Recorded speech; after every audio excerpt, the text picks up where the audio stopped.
หมูป่ามาแล้วเนาะ คือหมูป่าเลยเอาขึ้นห้างซีนหมูพี่น้องดูดิเดี๋ยวมันจุ๊บเดี๋ยวจุ๊บก็ได้เพราะพี่น้องเอ้ยเดี๋ยวออกเบิ่งแซ่บปะนะสบายดีแต่จี๊ดเป็นหวานข้าวหวานบ่กูฮักวันนี้นะ กูฮักวันนี้นะแมนพกกระจิตนะจะตำนั่นเราก็ตำนี่คือดอกแพกมาตะเวนกับพุทราสบายดีซื้อได้เลยเหรอปลาตัวน้ำมันแดงแป้งเลย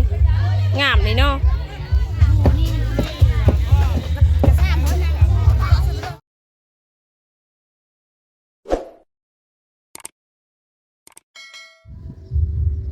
ทักทายสบายดีและสวัสดีพ่อแม่พี่น้อง FC เมิร์ดกูสู้คนเนาะสบายดีตอนเดือดสายเด้อพ่อพี่น้องเดือดสายมุนิกาแม่น้องจะดีกาสิพาพี่พ่อน้องไปในงานอีลำพ่อพี่น้องเอ้ยไปเบิ่งบรรยากาศอยู่งานดองอีได้วันนี้นะพ่อพี่น้องเอ้ยว่าบ้านแม่น้องจะดีนี่มีงานทุกมื้อพี่น้องมีคู่มื้อนะงานดองนะงานติ๊กงานต่ออยู่คือว่านั่นแหละพี่น้องเอ้ยจนเมิร์ดเดินสี่นี่แหละเขาเจ้ามักเดินสี่เดินสองมีปลาเลอเพราะพี่น้องเอ้ยเดี๋ยวแม่น้องจะดีกาสิได้ไปก็น้อยสิไปห่อข้าวต้มซอยเขาเจ้าพี่น้องเอ้ยจักท่านจะมีท่านได้ไปสายวันนี้นะคืออีแม่เพิ่นกำมือมันใหญ่มือประสูอยู่มันใหญ่นะคอยกาสิได้ไปห่อข้าวต้มเพิ่นสจิตเพิ่นเอาผูเพิ่นจำหาดพี่น้องเอ้ยเดี๋ยวเลิกกะไปตามรับชมเดี๋ยวเด้อพ่อแม่พี่น้องที่แม่น้องจะดีมากกะไปล้างถ้วยซอยข้าวเจ้าพี่น้องเอ้ยซอยล้างถ้วยล้างแล้วกะเสาแนทเพิ่นก็สิได้มาตำมะฮุ่งวันนี้นะเดี๋ยวพี่เสานิ่มเสานิ่มคนงามเพิ่นก็มาวันนี้แต่เช้านี่เพิ่นสดไปหาดอกกระเจียวได้คือได้ ไม่มีครูไปแต่เบิ่งก็มาซอยเวอันนี้มาซอยเวข้าวเจ้าคือเฮิร์นแม่น้องจะดีพ่อพี่น้องเอ้ยพี่น้องเดี่ยวนะสบายดีปะลูกวันนี้กับสาวผู้ไทยน้อยมาน้ำเมย์พอเพิ่นไปอยู่พอเพิ่นไปป้ามันที่มีผู้อยู่น้ำพ่อแม่กะมือพระสู้อยู่มันใหญ่พ่อพี่น้องเอ้ยมือพระสู้มือดองอยู่บ้านใหญ่นะอันนี้อยู่บ้านแม่น้องจะดีอยู่บ้านน้อยงานสาวจี๊ดอันนี้ก็เขาเจ้าไม่ได้จัดง่ายเขาเจ้าจัดน้อยๆอ่ะไม่ได้เอ็ดบัตรนะแซ่บๆเด้อสาวเนตตำมะฮุ่งหรือปะมันเล่นใหญ่บ่คือแบบมันเล่นน้อยคนเดียวบ่น้อยเนี่ยเสื้อมือแต่ยูน่ะพาพี่ห้ามฝ่ายดีเด้อทางนั้นทางซอยเขาย่อขปุนสบายดีคือยังพามันก็รอFC ขอยาน FC ขอยานได้ยังพาเงานอนละบ่สลามสงสัยไม่ได้นอนเมื่อคืนนี่อะไรนั่นนะตาลับอยู่มือน่ะช่ออยู่เนี่ยเอานิ้วช่อยน้ำเด้อเอาน้ำเด้อจังเซ่แม่ค่ะปัญหาว่าอย่ายิ่งกว่านั้นดีนวดรัดอีน่ะร้านเดียวได้ให้กี่ร้านผมว่าโอ้ยนู่นอย่างนี้ได้เรียบได้บีจะลาเป็นกลมคักเสือเส้นเคือเขามีเพชรเขาเช็ดโอ้ยสีเหลืองโคนถ้าเป็นด้วยนะโคกนี่โคกกะจิตนี่เนาะเลิกเลย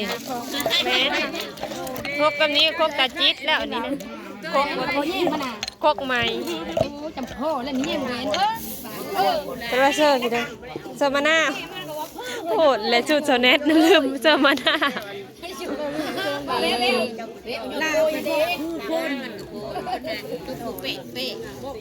าที่มันเตยอย่างนี้เชื่อถึงนึงบ่เนี่ย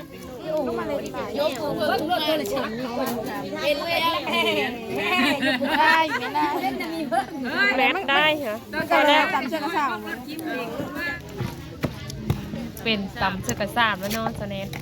มันลายโคตรไปมากระซ้ำขบุ้มบรรยากาศทำแล้วมาหยุดแล้วเดินโน่นมันกระมี่หมดนี่นะใช่เด้ กินได้ไม่ยืนมันโดยแซ่บบ่แซ่บบ่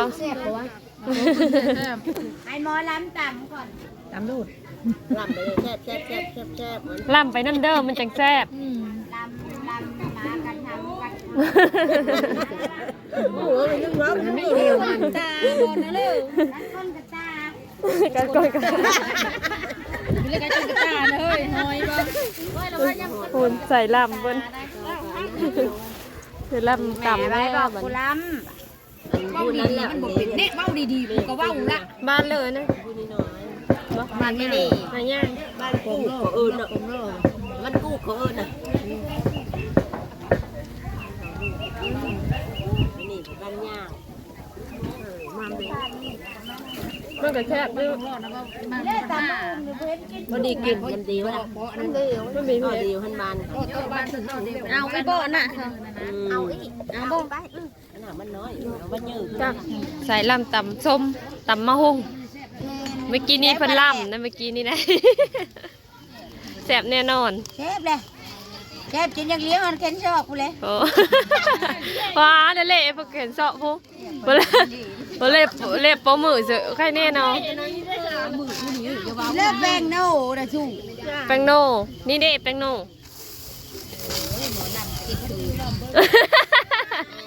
อันสนิมกะขูดมะฮุ่งมีย่ากินลายแท้ว่าสนิม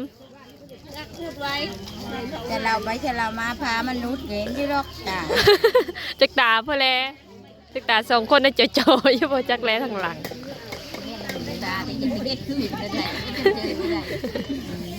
เต็มมีสีสันอันนี้เนาะ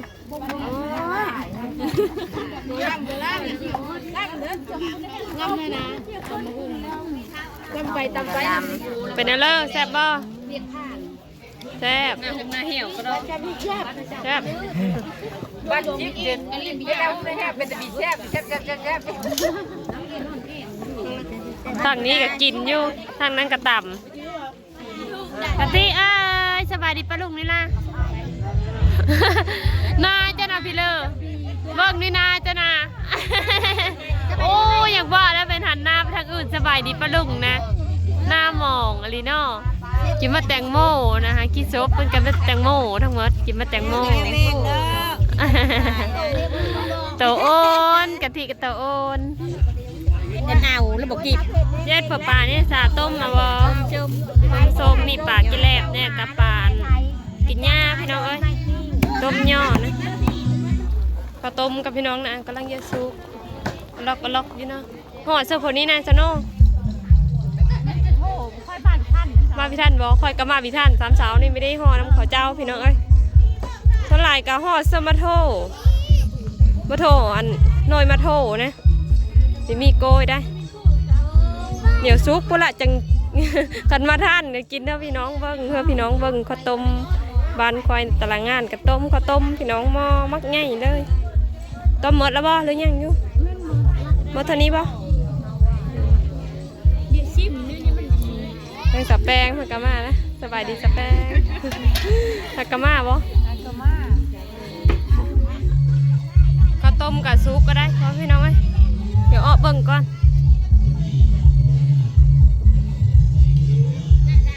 ซุปบ่โอ้ยโดยโททั้งหมดแซ่บปะนะโดยโทไหลเนาะเสิร์ฟโดยโทอีมินอันห่อข้าวต้มเสิร์ฟเฮ้ยซุปบ่ซุปข้าวต้มปานนะแซ่บบ่แซ่บสาวหัวยุ่งปลากะทิเป็นแซ่บเลยสบายดีตาจี๊ดกินหวานข้าวหวานบ่แม่นบอกข้าวหวานนะแม่นเจ้าเสิร์ฟน้ำตาลนะซื้อน่ะเสิร์ฟมะพร้าวผู้หญิงเขาย่องฮ้อว่าข้าวหวานอันนี้ข้าวต้มเสิร์ฟน้ำตาลนะซื้ออันนี้นะแม่นข้าวหวานอยากกินก็กูฮักวันนี้นะกูฮักวันนี้นะแมน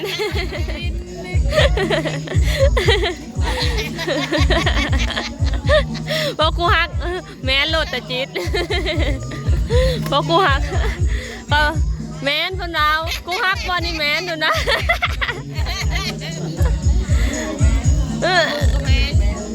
กูหมูกับแม่เอาแต่โหก็ได้แต่จี๊ดไม่ไปบุญบ่ไปได้ยอดนะ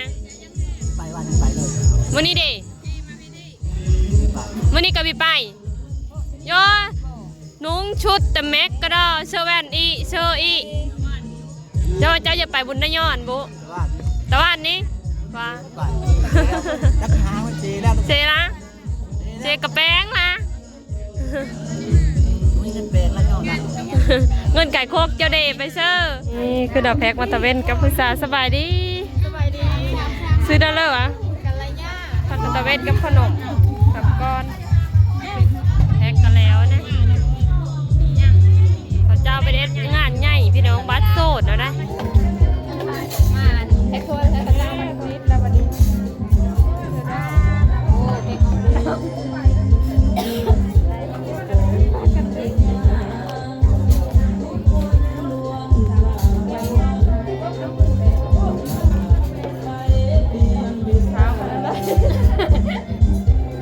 การจะหายตามก็จะตามก็ยังมีท่านมูดทางแรกทางงานแบบนี้หายตามตอนเลยเห็นเมื่อวานนี้เล็กเป็นกระจุมนั่นยังมีท่านน้ำพอแจ้ง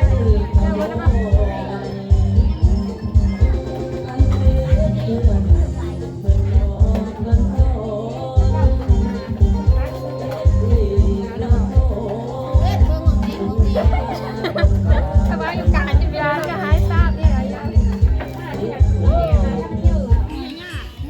ได้เผยสแป้งตำมะคิดบ่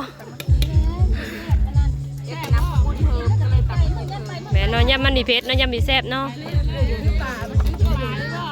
เนื้อปลากะหลายเติบกระโตกนึงพุ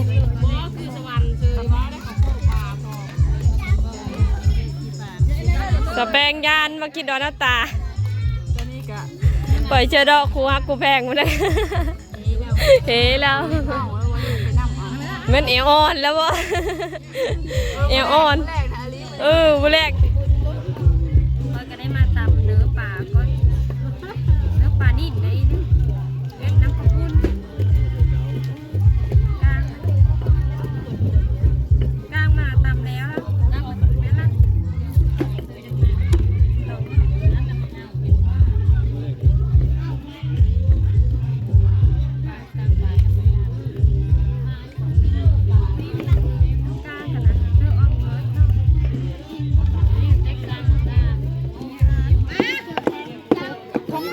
จะตำนั่นเราก็ตำแน่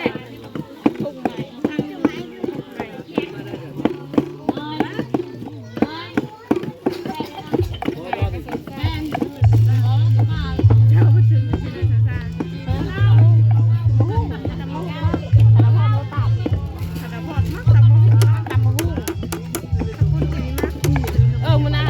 เอาเค็มมีเอาเค็มหูมาเถอะข้าวอิ่มแล้ววันนั้นนะว่าผู้เช้าวันนี้กินผู้เช้าก็ถ้าได้เยอะถ้าได้แปลกบ้างซอยแล้วนี้ผมไปเอาแค่หมูมากินร้านมึงเลยคือตำพะโล้พูดตอนเช้ายังเขาโตอยู่ตำมุนละกาพันน้อยจะตำไม่อีกตำทะเลผัดคกน้อย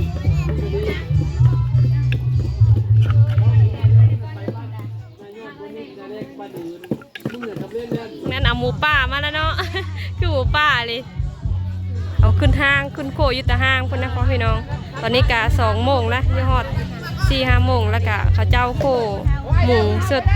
ไปกินนะ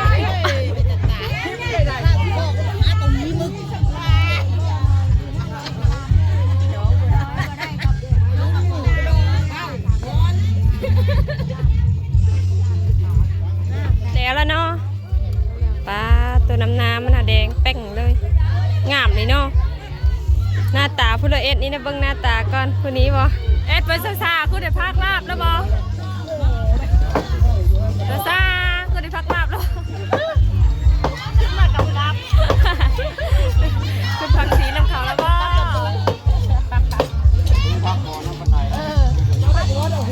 อยู่บ้านค่อยนะเขาเจ้าคุณไปพักอยู่ห้างพี่น้องเอ็ดกินอยู่ห้างคุณนะเพราะว่าเอ็ดกินอยู่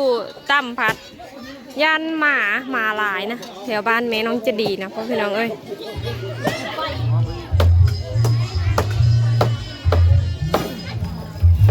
มันเนาะ วนมมันบ่ ไม่พอเอามาได้หมดเลยเอาไปได้น้ำกันเอาอันนี้มานี่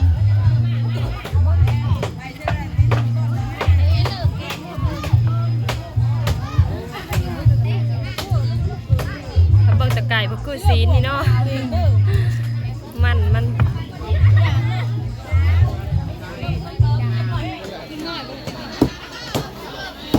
ตัว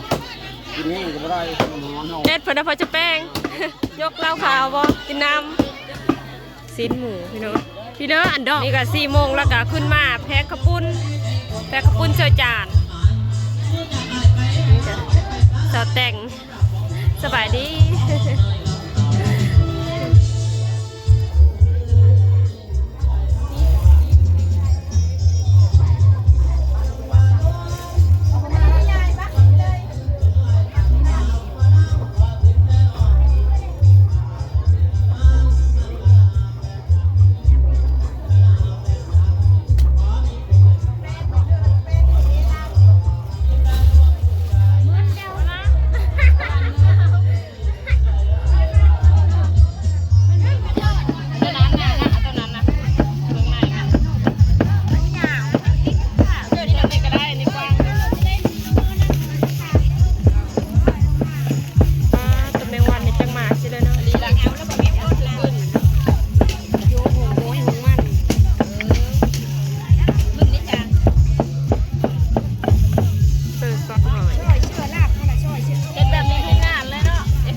จะลืมละเพราะว่าเราเฮ็ดกันทุกงานเลยนะมีวิธีแบบมันเฮ็ดแนวอื่นก็มันมีพอกินเนาะต้องเฮ็ดแบบนี้ต้องดาบเฮ็ดลาบกันมีมดอีกกันเฮ็ดลาบ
ที่2แล้วเนาะ3ที่2อันนี้นะ3แล้วเป็นคู่ละเอามาเพิ่นละน้อย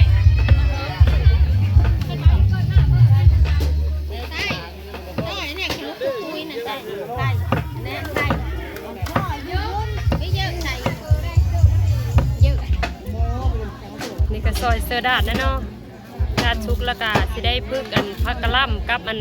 ผักลงเสื้อกับมะเร็นพักตันทรายเนาะอ้าวมีบ่สวนสิดาคือว่ากระหลายนึง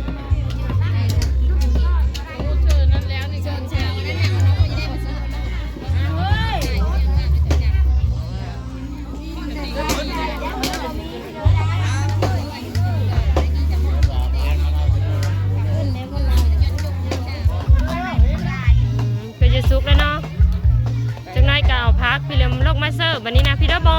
เสียแต่หม้อน้อยเนาะหม้อน้อยโพดเดี๋ยวพักหญ้าพี่เลยเสิร์ฟมาเล่นเสิร์ฟกับเต็มหม้อพร้อมพอดีเขาล้นหญ้าแม่โคผู้นี้โม้นลีเนาะ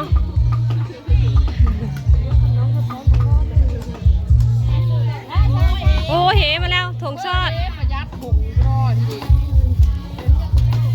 สุดสายแล้ว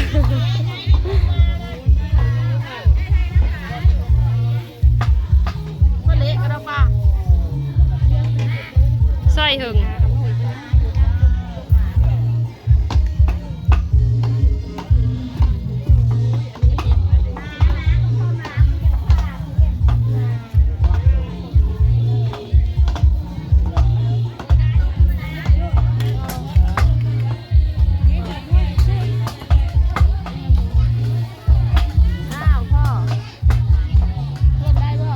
จนคนล้นนี่เป็น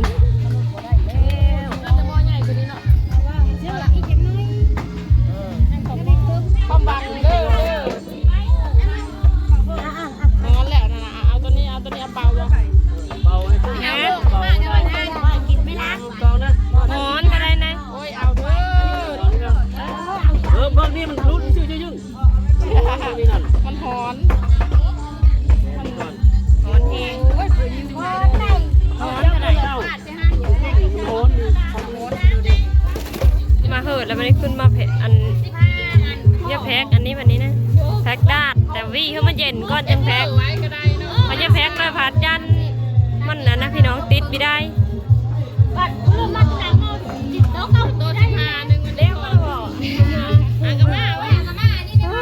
กะมาว่าเจ้านะรอบค้ำแบบนี้แล้ววะ มีแล้วว่าดอกจะพาไปกินเลยใช่ไหมกินกระเด็นผู้ไปนะ จะมาตำหลังจะแพ็กเอาซ้ำนี้ป่ะซ้ำนี้เนาะ ไปมาพี่ หลายเติบได้คงกระซ้ำ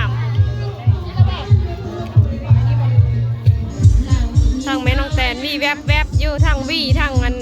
จานมอที่สองกระซ้ำที่สองพี่น้อยกระซ้ำที่หนึ่งน้ำมันละติดเครื่องจัดเสือตัวเชือต่างกับแพ็คหลายๆเลยนะตั้งกระปุ้นข้าวปาดนี่พี่เด้อค่อยว่าไปแต่ซื้อ มีแต่ข้าวปุ้นแล้วกระดาษแมนมาตะเวนเครื่องเชือตัวเชือต่างถ้าละโลกไปใหญ่นะแล้วน้อยจังน้อยเนาะจังน้อยก็ลงไปแพ็คเมื่อกี้นี่การลงมาใหญ่สโต๊ะแล้วนะพ่อพี่น้องเอ้ยมีดาดแล้วก็มีข้าวปุ้น